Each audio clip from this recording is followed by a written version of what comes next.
एक राज्य में दो मित्र रहते थे। एक ब्राह्मण था, दूसरा बनिया।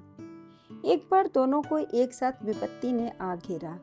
ब्राह्मण की तो पत्नी का देहांत हो गया और बनिया को व्यापार में इतना घाटा हुआ कि उसकी सब संपत्ति उसके हाथ से निकल गई। ब्राह्मण अपनी पत्नी वियोग में दुखी था तो बनिया संपत्ति विनाश से। दोनों ने खूब प्रयत्न किया कि किसी प्रकार उनके नुकसान की पूर्ति हो सके, किंतु न तो ब्राह्मण की शादी हो सकी और न बनिए को अर्थ लाभ हो सका।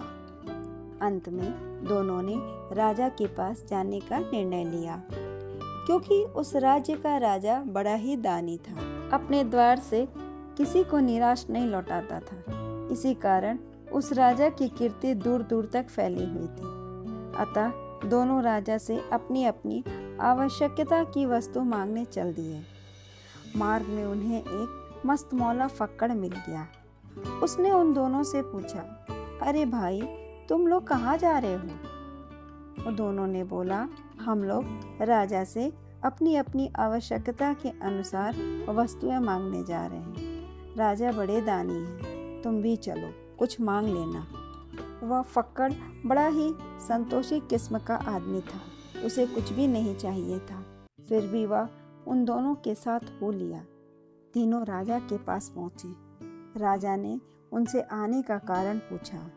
तब बनिया ने कहा, महाराज, मेरा व्यापार बंद हो गया है। आप यदि मुझे 1000 स्वर्ण मुद्राएं दे दे तो मैं पुनः अपना व्यापार जमा लूं। और ब्राह्मण देव, आपको क्या कष्ट है? राजा ने ब्राह्मण से पूछा। राजन, मेरी सुंदर पत्नी का देहांत हो गया, मुझे एक सुंदरी देने की कृपा करें। ब्राह्मण ने कहा, ताकि सुख दुख में वह मेरा साथ दे सके। फक्कड़ चुप रहा। राजा ने उससे पूछा, तुम्हें क्या चाहिए? महाराज, इच्छाएं कभी पूरी नहीं हो सकती। अपने इस जीवन में यह मैंने अच्छी तरह देख लिया है, अतः मैंने इच्छाएं पालनी ही छोड़ दी है, इसलिए मुझे कुछ नहीं चाहिए। फक्कड़ ने कहा। राजा को फक्कड़ का यह उत्तर उद्दंडतापूर्ण लगा। उसे लगा मानो उस फक्कड़ ने कुछ न मांगकर जैसे उनका अपमान किया हो, किंतु उसने कुछ भी नहीं कहा और बनिए को व्यापार के लिए 1000 स्वर्ण मुद्राएं और ब्राह्मण को एक सुंदरी देकर विदा कर दिया। तीनों के जाने के कुछ देर बाद राजा ने एक सैनिक को बुलाया और कहा, देखो, अभी अभी यहाँ से 3 आदमी गए हैं।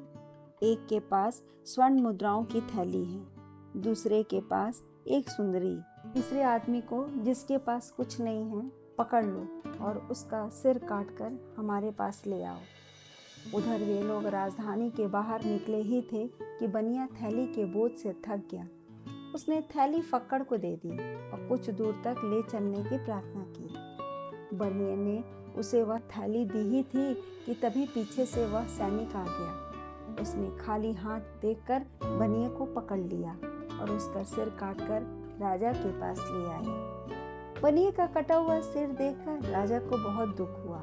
उसने सैनिक से कहा, तुमने पहचानने में गलती की है। जाओ, जिस आदमी के साथ सुंदरी है उसे छोड़कर दूसरे का सिर काट कर ले आओ। लेकिन मुनि को तो शायद कुछ और ही मंजूर था। फक्कड़, ब्राह्मण और सुंदरी चले जा रहे थे कि अचानक ब्राह्मण को लघु शंका की हाजत हुई।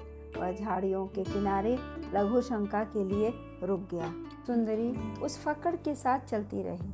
इतने में सैनिक आ गया। उसने ब्राह्मण को अकेला देखा और उसका सिर काटकर राजा के पास ले गया।